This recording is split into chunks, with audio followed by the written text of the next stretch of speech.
Bom, quanto à origem, quanto aos meus avós, essa coisa toda, eu tenho os 4 lados italianos, né? Meus avós paternos são do norte, de Bergamo, né? E de Pádua, e os maternos, e o meu avô materno é de Benevento, Campânia, né? E a minha avó materna é de Rovigo. Então eu tenho 3 do norte, praticamente, né? Do norte, e 1 do sul. E isso até que foi muito bom, porque a gente pôde perceber diferenças de dialeto, de certos costumes, tradições, música, essa coisa toda tem uma diferença grande, né? Então, é a partir daí que começa a intrigar e a gente começa a buscar o porquê das coisas, né? Existe sempre uma história na família do porquê, né? Mas às vezes o porquê não é bem detalhado. É uma coisa que você busca confirmar, essa coisa toda, né? Mas basicamente o fundo disso tudo era a situação econômica da Itália, né? Eles não tinham trabalho, né? Os impostos eram terríveis, eles não conseguiam sobreviver, né? Faltava a alimentação do dia a dia, eles se defendiam como podiam. Então, e tinha a questão da convocação dos homens dos filhos, né? Para o exército, para a ação militar. A Itália vivia ainda um período de guerra, né? A unificação tinha acabado de se completar, ela ainda não tinha uma identidade italiana enquanto país, e cada um pensava na sua região, na sua identidade regional. E como não tinha saída, vamos arriscar. Então, basicamente, eles tentavam imigrar para cá, porque a convocação dos filhos preocupava muito, né? Naquela época,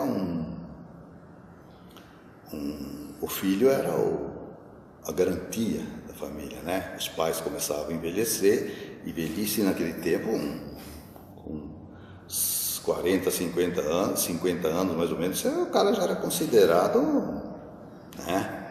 Não tinha muita opção, não. Então a solução era a família. Do meu lado materno, vieram e foram para as fazendas, sempre fizeram essa coisa do café, né? Trabalharam como empregados, tudo, né? Até o momento que foi possível meu avô organizar um armazém e explorar um pouco melhor, porque naquela época não existe praticamente exemplo de sucesso médio, né, mediano, vamos dizer, fora do comércio. Ou você carpia e ficava na mão do patrão, ou você vendia alguma coisa e adquiria um capitalzinho para poder, né? Agora, do lado paterno, o meu bisavô, ele era militar, desde jovem. Entrou servindo no exército de um barão alemão lá, acho que era um exército meio particular na época, acredito isso, porque 1850 por aí, né? Mas aí logo em seguida ele vai para as guerras de unificação, né? Participa da libertação da Lombardia, e depois faz a campanha da Baixa Itália, e fica ali, né, nessa função até que ele tem a dispensa do exército, né? Por ter cumprido o período, tudo aquilo lá, e depois ele continua como um guarda municipal lá em Colônia Sério, lá em Bergamo, né? E fica ali, até que ele resolve vir para cá com os filhos, né? Tinha filhos na idade de 18, 16, e aí ele veio embora. O meu avô, ele era sapateiro, de profissão era sapateiro, mas ele tinha aprendido música, né? Ele, além de aprender a música, ele sabia consertar sanfonas. E era um mercado bom naquela época, não tinha quem consertar, quer dizer, tinha, mas não assim com essa facilidade, tinha em cidades maiores, lugares menores assim, não tinha. Então ele passou a ser uma referência no reparo do instrumento, e ele tocava, né? Então ele foi assim, sobrevivendo, mas a partir dos primeiros anos ele já ficou nesse caminho, não chegou a ir muito para a lavoura, não, essa coisa aí. Você sabe, a gente começa mais tarde a perceber que não era uma coisa assim tão desconectada. Aí eu vou, uma grande parte não sabia para onde ia, não, né? Negociava essa coisa ou na hospedaria em São Paulo ou no próprio porto, uma oferta de momento e tal. Mas uma grande parte sabia mais ou menos onde estava indo, já tinham vindo outras pessoas, né, familiares ou amigos da coisa, eles se comunicavam, então eles vieram até em função da preferência da região, né, porque essa região aqui oferecia uma semelhança grande com as pequenas comunes da Itália, né, região montanhosa, bastante área verde enorme, e eles eram assim, eles batiam o olho na terra, e eles já estavam pensando que essa aqui, que a ideia deles era essa: se eu tiver um pedaço de terra, eu morro, eu sobrevivo, pode ser o tamanho que for. E era verdade mesmo, o que tinha eles faziam produzir, e só que depois os patrões também não facilitavam muito, não deixavam essa coisa, né? Alguns patrões permitiam que eles explorassem pedaços de terra, assim, tipo horta, essa coisa toda, uma plantação de milho pequena, né? Porque se o italiano naquela época tivesse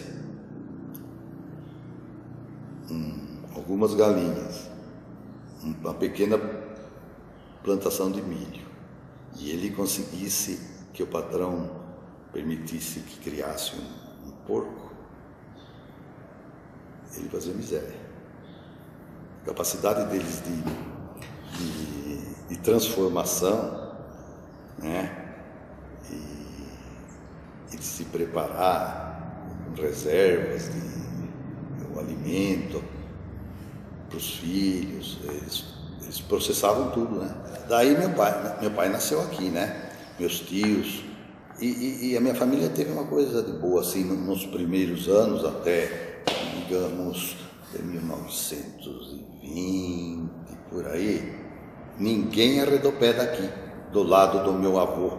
Ela foi crescendo, eles foram casando e eles foram ficando, né? Foram ficando. E os que estavam fora, Campinas, Jundiaí, essa coisa toda, voltavam para visitar com bastante frequência. Então era comum você ter contato com eles. E meu pai com o meu tio foram ser barbeiros. Então eles montaram uma barbearia. E a barbearia era um foco de italiano, né? Eles vinham nos finais de semana, principalmente, os que estavam na zona rural. E os que estavam aqui no centro, os comerciantes, tudo isso, eles iam diariamente. Depois, porque a barbearia fechava 8h30, daí, por aí da noite, né? Então, depois do jantar, eles desciam e iam até lá fazer ponto, discutir futebol, política, contar caso, dar risada, essas coisas aí, né? Tinha os que falavam no dialeto mesmo, né? Porque tinha muito vêneto, principalmente, né? E eles eram mais numerosos, e esse dialeto era mais dominante, né? Mas eles se entendiam, sim. Mas era meio misturado, tinha coisa que se percebia, por exemplo, que era... Porque você pega o dialeto mantovano, por exemplo, e compara com o de Pádua, né?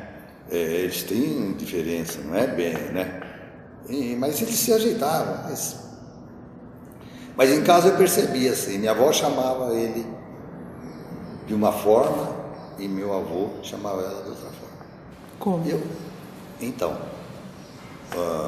quando minha avó chamava ele, ela perguntava assim, vamos dizer, a comida, o café, eu falava, Vecchio! Chamava ele, né? Então eu percebia claramente que ela pronunciava Vecchio, não Vecchio, Vecchio. Mas não tinha ideia de dialeto, de nada disso, eu achava que era italiano, né? Que era... E quando ela estava lá, mais para cima, que ele chamava por qualquer coisa, ele falava, Etia! E eu ficava encafifado com isso aí, eu falava, como é que minha avó chama ele de Vecchio e ela chama ele de Etia, né? Eu falava, mas que coisa, acho que meu avô não foi na escola, ele não sabe, né? Mas ele sabia ler música, tudo, e eu não conseguia. Aí um dia teve um amigo meu que foi para Berga, eu falei, se achar um dialeto bergamasco lá, um dicionário, você me traz. E ele me trouxe. Ali eu percebi que era Etia. E daí eu peguei um vêneto e era Vecchio mesmo. Quer dizer, o problema estava no dialeto, eles estavam falando errado. E quanta coisa assim que a gente não sabia direito, né? Por exemplo, meus tios falavam bem o dialeto bergamasco, que é terrível também, difícil, meio afrancesado, meio raspado na garganta, é um negócio bem, né? Porque, na verdade, o que acabou dominando foi o vêneto da minha avó, né?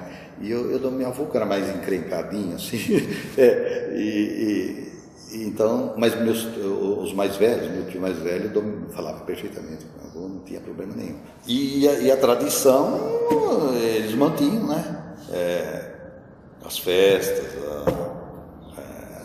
na verdade, o italiano mantinha mais.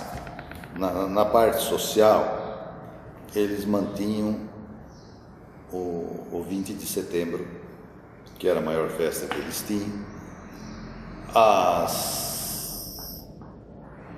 procissões, né, a parte religiosa, essa coisa toda, e o Natal, né, e a Befana. Só que no Natal não era como agora, que eles tinham o almoço de Natal, mas não tinha ceia, nada disso. Na hora que hoje aqui se faz a ceia, eles faziam a missa do galo.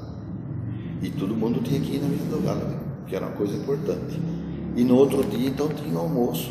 E aí entrava a tradição, né, com todos os pratos típicos. Porque todo italiano sabia fazer.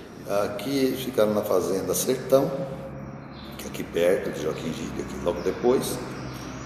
Fazenda Cabras, ficaram em Joaquim Gide, em Valinhos, lá perto do Fontoura, Fazenda São João Batista, São José, Espírito Santo, né? Porque consta das certidões dele, nasceu na fazenda.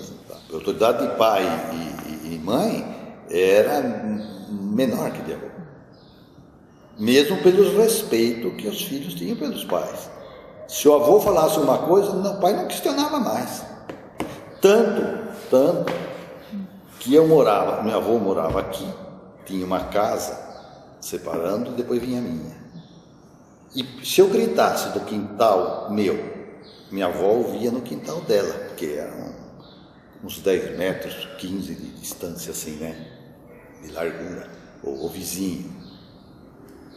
Então eu fazia alguma arte, qualquer coisa, minha mãe falava, eu vou te pegar. Agora, não sei mais que ninguém pegava nada. Mas, então a gente tinha medo que, né? Eu não falei para você não trepar aí, não sei o quê, aquela coisa. E aí quando ela ameaçava de pegar o chinelo assim, que fazia menção, né? E eu gritava, vó, vem me salvar aqui. E ela vinha pela porta da rua, e ela entrava pela porta da rua, o que você está fazendo? Ela vinha. Ela já ouvia, ela vinha.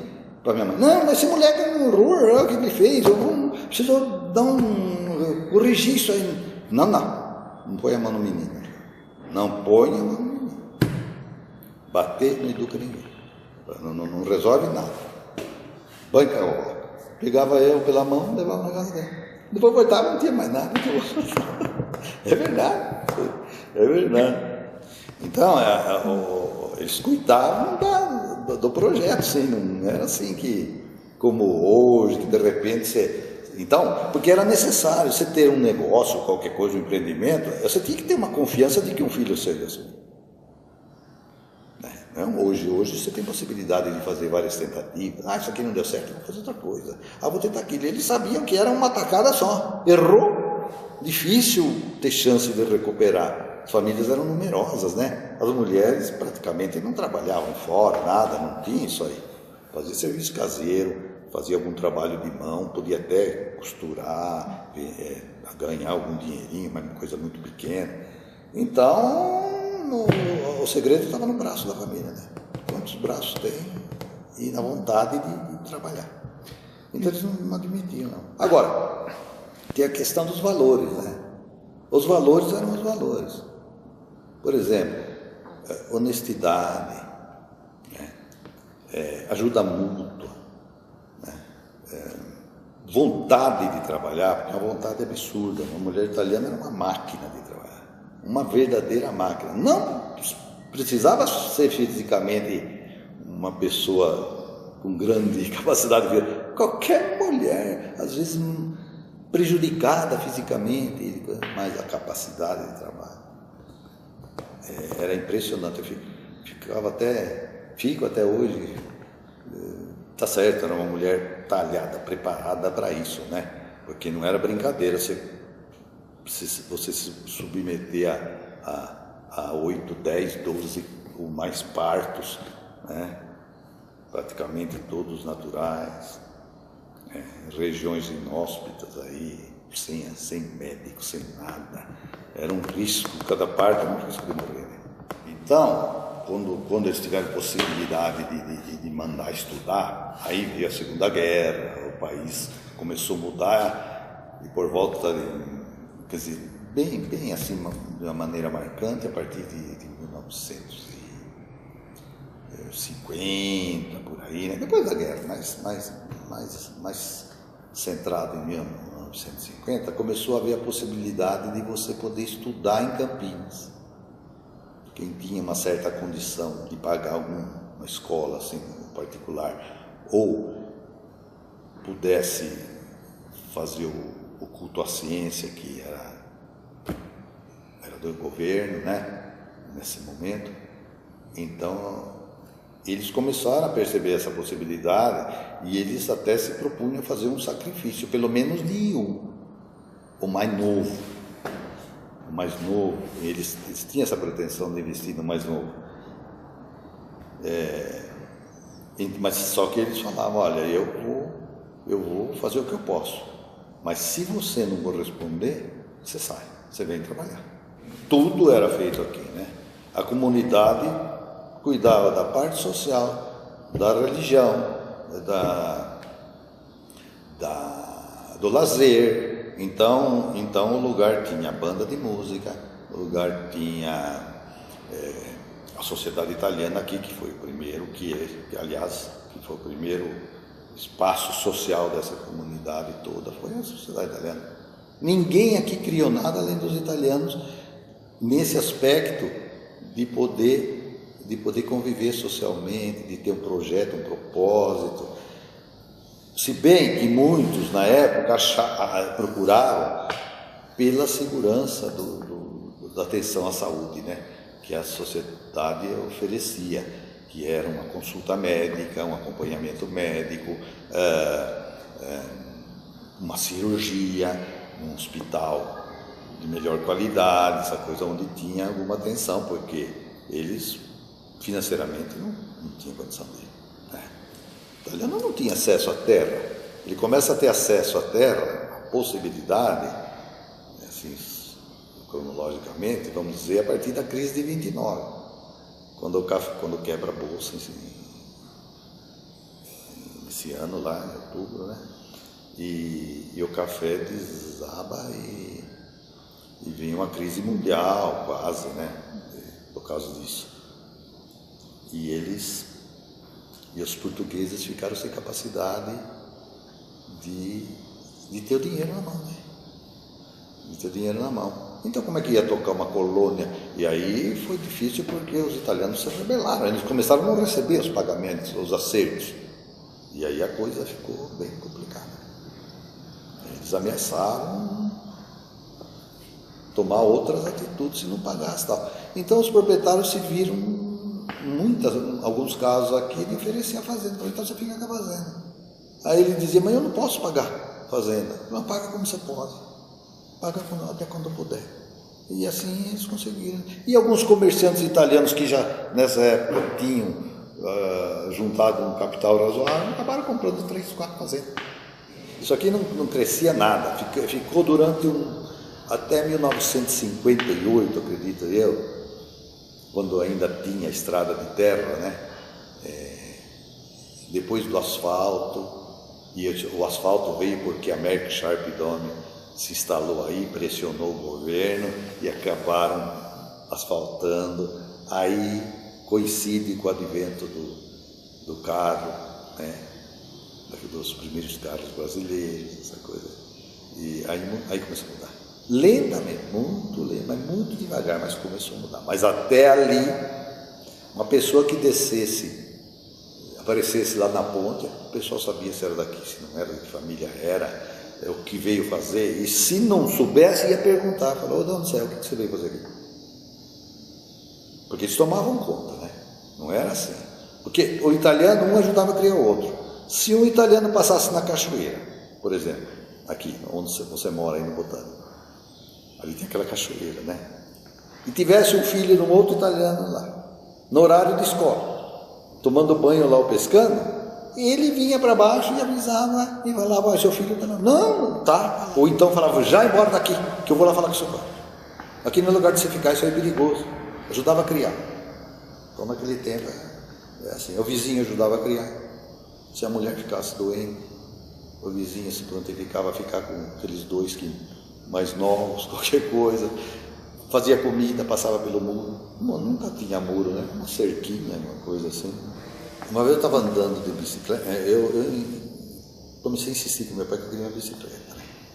E bicicleta, mas que bicicleta? Isso é um negócio perigoso, não sei o quê. Não, mas eu queria, não sei o que. Bom, acabou comprando uma bicicleta depois de tanto tempo. E eu peguei essa bicicleta e andava aqui. Não tinha movimento, passava um carro cada... Não tinha muito problema.